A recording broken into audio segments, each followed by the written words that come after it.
Hey, welcome to Soul Hub. So, in this episode, we're going to be delving into what I believe to be the most direct path to enlightenment or liberation or full awakening, whatever you want to call it. And I think all paths end actually in this. And what this path is the path of surrender. Now, you can walk it as a direct path in and of itself, or you can walk many other paths, but sooner or later, you're going to have to get to a place of complete and total surrender to have full liberation, to live in that deepest peace that you really want deep down. And so in this episode, we're going to be discussing a lot of things. It's really going to be packed. First of all, what is surrender?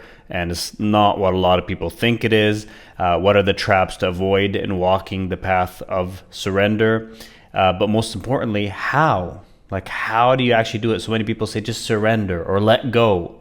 But how do you actually do it? Especially when you're faced with a challenge. So we're going to be discussing a simple 3-step process, as well as a very simple embodiment technique that I'm very excited about because I just recently discovered it and I've found it to be so profound. The effect has been so dramatic and instant that I just actually wanted to create this video to share it right away. And so that's what we're going to be discussing, and I think it can be radically transformative. So let's start with, well, what is surrender, and why can surrender really help you get to a place of full liberation or awakening or enlightenment? And it really comes down to something very simple to understand why surrender does this, and it's that the essence of all our problems, all our suffering, all of our lack of awakening, the fact that we, quote unquote, seem to be asleep and are unconscious in our day-to-day lives is, as I've discussed many times, the ego. But what is the ego, right? And the ego is not actually an entity. And that's kind of the mistake a lot of people make, thinking of the ego as actually something.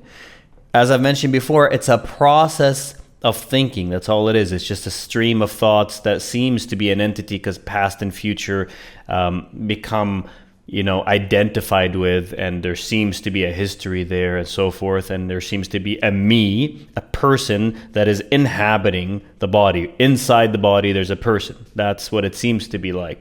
In reality, it's just a stream of thought, but more specifically, for our purposes here, it's actually a process of resistance.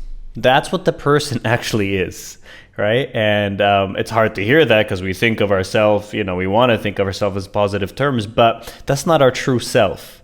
The person is really just a process of resistance. And if you pay attention in your life and really look into this, you'll see just how much we resist. And I've paid close attention to this, and I have noticed that I am, when I'm not very conscious or present, I'm in resistance 99% of the time. That's what, a person is. It's a resistance machine, a resistance mechanism. And it's basically always saying no to life in whatever form. Any little thing that annoys us or disturbs our peace, or we don't like, or we prefer something else, or an ache or a pain, or something happened that we don't like, or someone said something that we don't like, or we just don't feel comfortable, or we're dissatisfied. Whatever it is, it's just a form of resistance to what actually is. And the reality is that if we were not in resistance, if we were just fully accepting what is, then we would be in peace. And so the only real issue when you come down to it, at the core of everything, is resistance. And the only antidote is to actually let go of the resistance, which is what surrender is. Surrender is actually a process of letting go of resistance and just opening up to what is and allowing what is to be exactly as it is. But that brings up a bunch of misunderstandings about what surrender is. So when people hear this definition, they say, well, what do you mean? So I just need to surrender my whole life to whatever happens? I just resist nothing? So, if something extremely negative is happening in my life, I shouldn't resist it? I shouldn't try to change it? Because if I surrender, where will the will to change then come from? That's kind of the the perspective that people have. And that's understandable, but that's a wrong understanding of what surrender actually is. So if you remember in a previous episode, I talked about the difference between form and content. Form being what's happening externally on the outside, and content being the internal attitude or energetic state of being that you're in.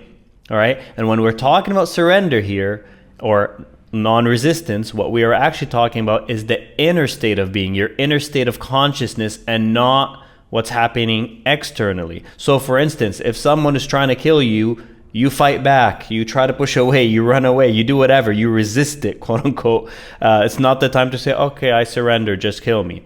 That's not how it works. If someone's trying to hurt your child, you try to stop that person. There's various forms, a million different examples of things that actually need instant action externally.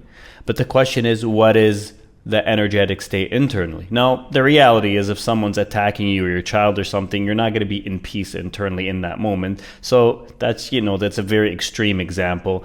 But most examples in our lives, 99.9% of the time, are not that extreme. They're minor annoyances. You get stuck in traffic, your flight gets canceled, you have some issue with your business, you have financial issues, you have a health issue, various other things that are not instant extreme danger or something of that nature, but we resist them a lot.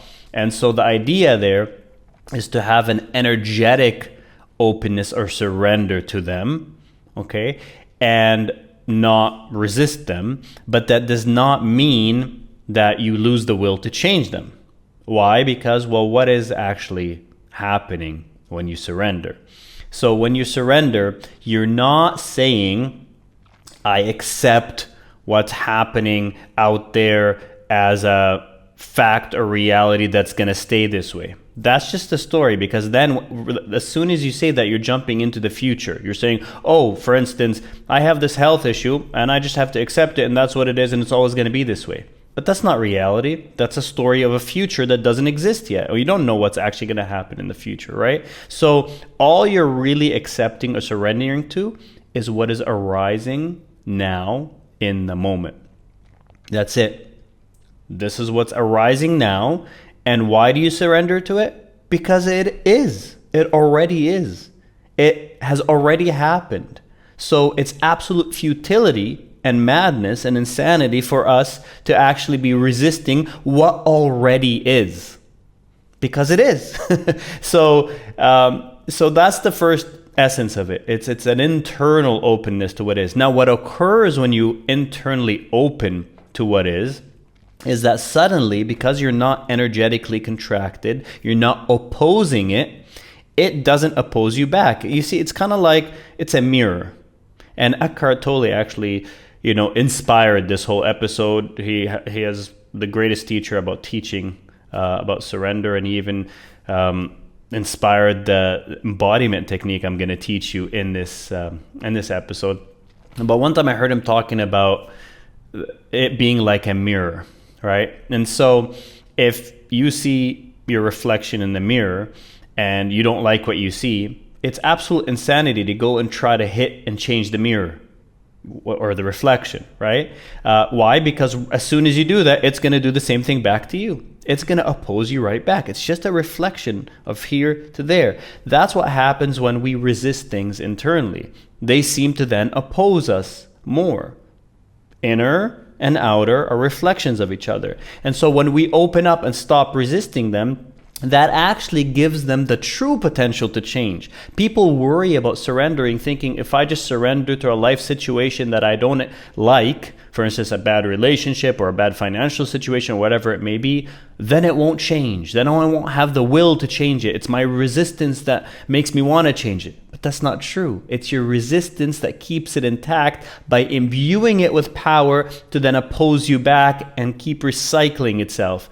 And it's when you open up to it and accept it, that's when true change can actually occur. You don't lose your will to change it. It's that change happens from the true level, not outer, inner, and then it can reflect outwardly as true change. And that can happen as a sudden flash of insight that you get, or just favorable circumstances suddenly changing, synchronicities and so forth.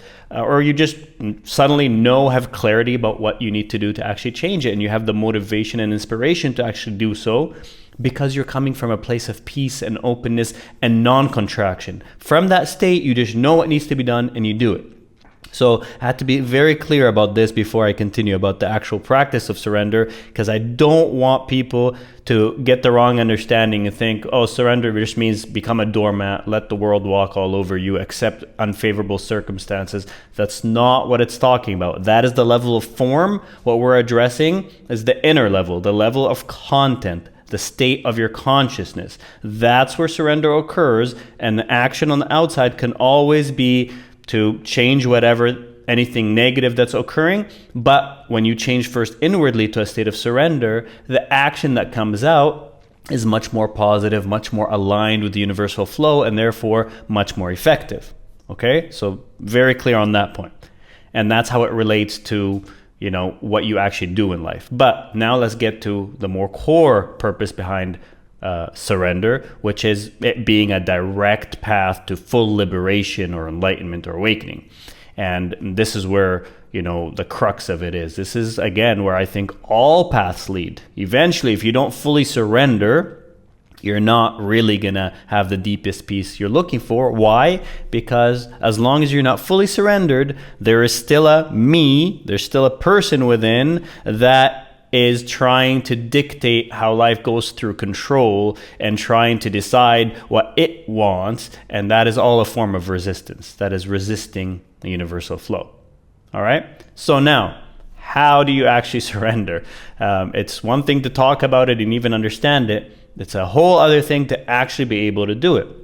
And so, again, inspired by Eckhart Tolle's beautiful teachings, is this 3-step process that I have kind of, discovered, or just it's percolated in my mind to describe it in this way. And basically it goes like this. The 3-step process is full liberation or peace requires surrender. Surrender requires acceptance. And acceptance requires the recognition of the perfection of what is. All right? So let's break that down. Like we already said, and I've already explained the first part, peace or liberation requires surrender. All right? Otherwise, you're still in that resistance mode of the ego. Now, surrender requires acceptance. Why? Because that's what surrender actually is. In the past, I've tried to surrender by just kind of letting go, and it's just hard. Like I was trying to do something, I just didn't know what I was doing. But once I realized that surrender is actually acceptance, then it was like, oh, when I accept something fully, I am surrendering to it. That is what? Because non-surrender is resistance. So when you accept something, you're surrendered to it. That's it. It's as simple as that. And so that's the second step, is the full acceptance of what is. Now the third step, well, how do you accept, especially challenging things? How can you just accept them? And that requires a recognition of their inherent perfection. Now here's where it gets a little dicey, which is that how can I be saying that anything that occurs is perfect? How could the horrible things in this world that occur be perfect? How could what occurs, internally be perfect when there's hatred and there's anger and there's cruelty and there's killing? There's so much horribleness that goes on. How is that perfect? Well, the reality is it exists. It is. It's not something conceptual. It is. Whatever it may be, it is. Which means that for whatever reason, the universe brought it about. That's a simple fact. If it exists, it was brought about. Now, on this level, it might seem highly imperfect, even horrible, even unbearable. But on a higher level, a much higher level, its imperfection is part of an overall perfection. Its disharmony is part of an overall harmony. How do we know this? Simply because it is. The fact that it is arising must mean that it has a purpose. Nothing can just arise purposelessly. Nothing can just arise if there isn't a place for it. The universe doesn't make mistakes. The infinite intelligence isn't sitting there making mistakes left and right. It all fits within an unfathomable perfection. Not only that, it couldn't be any other way.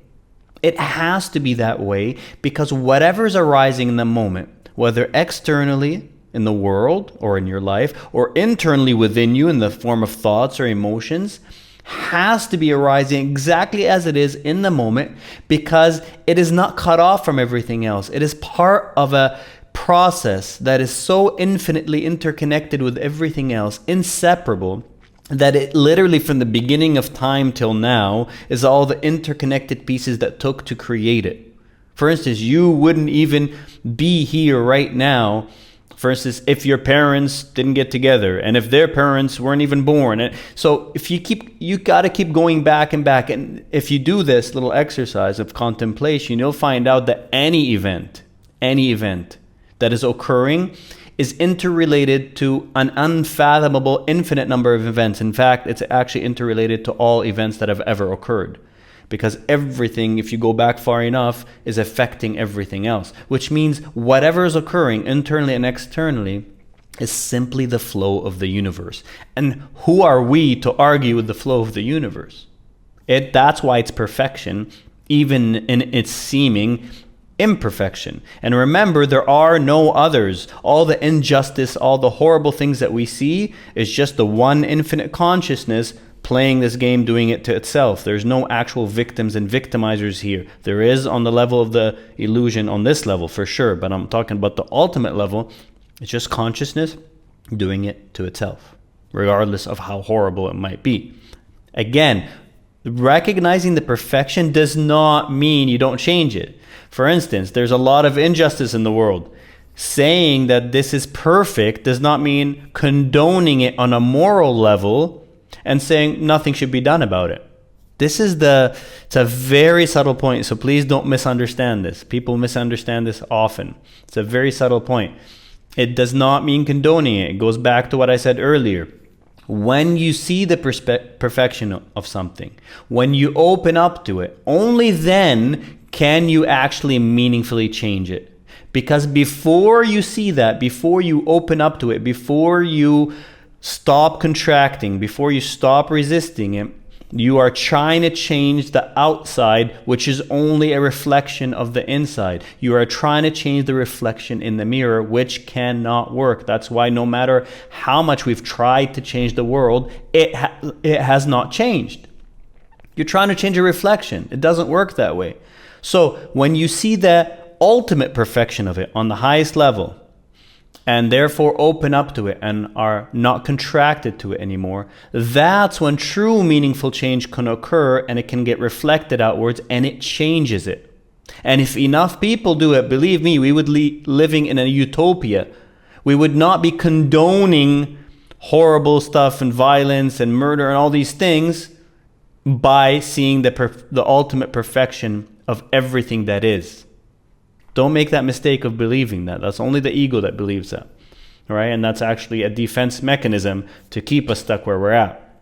So that's the 3-step process. It's peace needs surrender, surrender needs acceptance, and acceptance, true acceptance, full acceptance. You can only fully accept something if you already see that it's already perfect.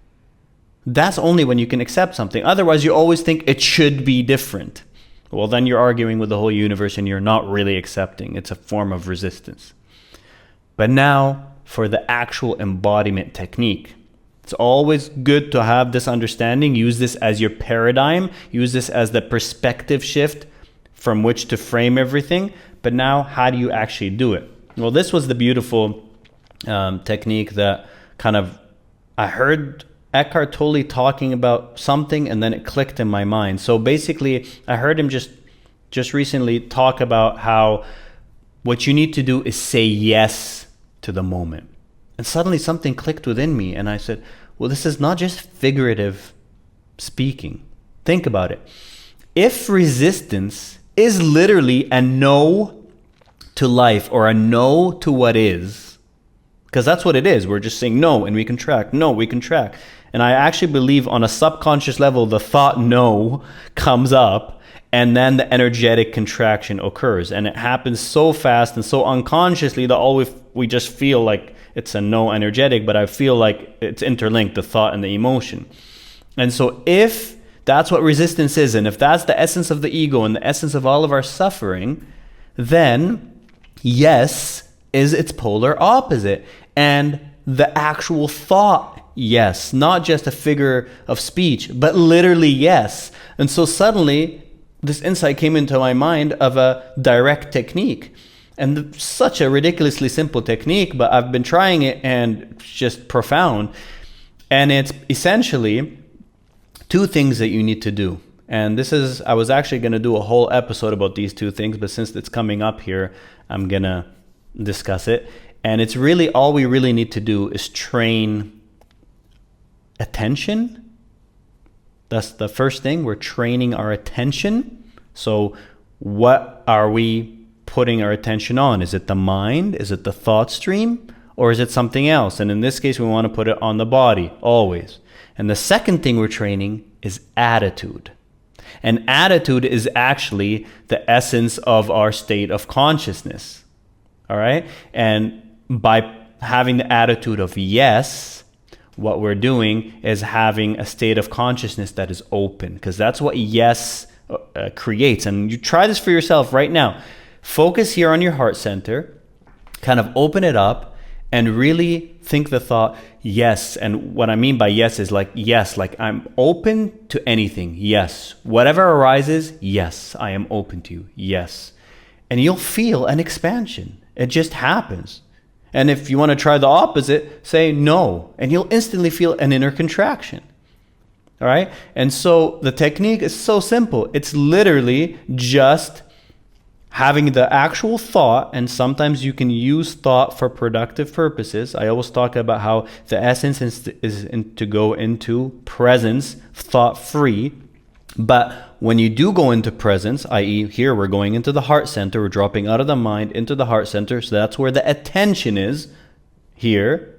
So our attention is already gone here. And then from here, from that attention that is now in presence, you can use the mind productively. You become its master at that point. You're not its slave. And then you can use the thought, yes. And that creates the opening. Now, of course, you don't just mindlessly say yes. You literally feel like, yes, yes, whatever it is, yes. Okay? And that creates this energetic expansion. Now, if you practice this, or if you've done a lot of spiritual work, what can quickly happen, and that's what I've noticed quickly happened with me, is that it goes from here, yes, to the whole body, yes, to even expanding beyond my body, yes, to me becoming this energy field, this spaciousness of consciousness that is just a whole yes, and it just feels wonderfully peaceful and even joyful, and you just become very centered. Now, the practice is when something challenging arises, you drop down quickly to here and you say yes to it. Yes, because usually our instinctive reaction is no. But here's what you can also do. You don't need something challenging to arise to do this. So what I've been doing is just continually, as much as possible, as much as I can remember to, like even on a sometimes second to second basis, or minute to minute or whatever, is to just continually be opening up and saying yes to the moment, which drops me back into presence and drops me back into the now, even if nothing negative is happening. So when nothing challenging is happening, that just puts me in a deep state of peace and presence. And then once something challenging happens, maybe I won't be able to snap into a strong state of peace if something's very challenging, but at least I can stay centered, and at least I can quickly recover. At least I don't let it overtake me because I'm not resisting it. I'm opening up to it. So that's huge. And then here's the final key, and this is possibly the biggest thing. There's two levels where this works, okay, or that it works on. And you really have to remember both of these or this will fail, okay? So first thing is whatever's happening externally. Something negative occurs, you say yes to it. Something challenging occurs, you say yes to it using this technique. Now here's the thing. A lot of times, especially if you just happen to not be conscious or present in that moment, you won't be able to say yes. You'll instantly, the default reaction takes place first, and you'll find yourself in resistance mode, feeling negative, complaining, any form of energetic contraction, any form of verbal complaining, any form of like frustration, anything, that's resistance. Once you notice that, then you say yes to that. And that is a very subtle point that feels very counterintuitive. Okay? So let me repeat this. Your first job is to attempt to say yes to whatever occurs externally. Often you'll be able to do it. A lot of times you won't be able to do it. You'll already be in reaction mode, contracting, before you know it. But then the moment you notice that contraction, you don't try to accept that external situation, even though technically you're in resistance, because that's what the ego wants to do. Then go, oh man, I should be accepting, I should be saying yes, but I'm not saying yes, I'm failing. And then that's just more resistance. You see the trap? So what you do is turn inwards and accept your resistance, accept your inner negativity. Why? Because that's what's arising. That is part of the perfection of this moment. It is occurring. It's part of the flow of the universe. You're not choosing it. If you were choosing it, believe me, you wouldn't choose that negative reaction. You wouldn't choose resistance. It's just arising. It's conditioning that's playing out. So what you do is you turn within and you allow that. And here's the thing. The moment you allow the resistance just to be as it is, it stops being resistance, or very quickly dwindles down.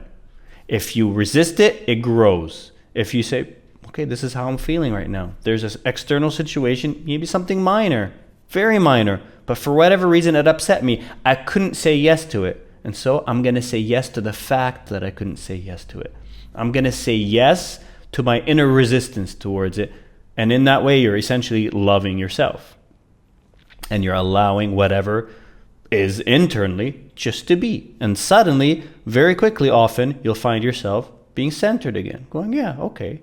And then, again, external, great. If you can accept it, you say yes to it, beautiful. If you find yourself resisting, then you say yes to that. It even goes further. If you find yourself resisting saying yes to the inner stuff, accept that. I mean, you just always essentially say yes to whatever it is, internal or external, any form of resistance. And what happens first is that you feel much deeper level of peace. But what this process will lead to is the unraveling of the ego, because the ego is a mechanism of resistance. And so if you are always opening up to it and saying yes, opening up to it and saying yes in every form, external and internal, anything that it resists, turn it into acceptance, it can't sustain itself. It has no fuel. It will literally unravel because it's not an entity. It's just a process, a solidified process of resistance. That's it. And so that is the magic of surrender. And when you surrender like that, it's life-changing. And even before you get to that full level of complete surrender, it starts to make a big difference. Now, don't get me wrong. If a major tragedy occurred right now in my life, I know I would not surrender to it. I know there would be a huge amount of resistance internally, and I would, go unconscious. How do I know this? Simply because I know that, some relatively minor stuff still occurs within me. And if I happen to not be in a state of presence or happen to not be conscious, it still causes resistance in me. If I happen to be conscious, most things I can just kind of flow with and let go. But I'm not always in that state of conscious presence. And so sometimes minor stuff can bring up this resistance and I get identified with it. So I know if something major happened, I would very likely, have a major upheaval of resistance. I don't know how long that'll last, especially with this, technique. But my goal is to condition the yes as much as possible. The no has been conditioned throughout our lives, literally thousands of times a day. If we really pay attention, it's thousands of times a day. Just no, no, no, no. It's an inner subconscious no, energetically contracted. So my goal now is to condition the yes as much as possible. All right? Condition the yes as much as possible instead of the no. That's the key. And when the yes gets conditioned more and more and more, eventually it becomes the default and this starts becoming effortless. And The more effortless it becomes, the more momentum it gains, the less resistance the ego has, and so on, until it turns into full surrender. And so that's what I'm currently doing. It's actually a very joyful process. It doesn't feel like work. It's very fun and it's peaceful. And I hope you try it and let me know how it works for you, and let me know what you think of this. Thank you so much, and I'll see you in the next episode.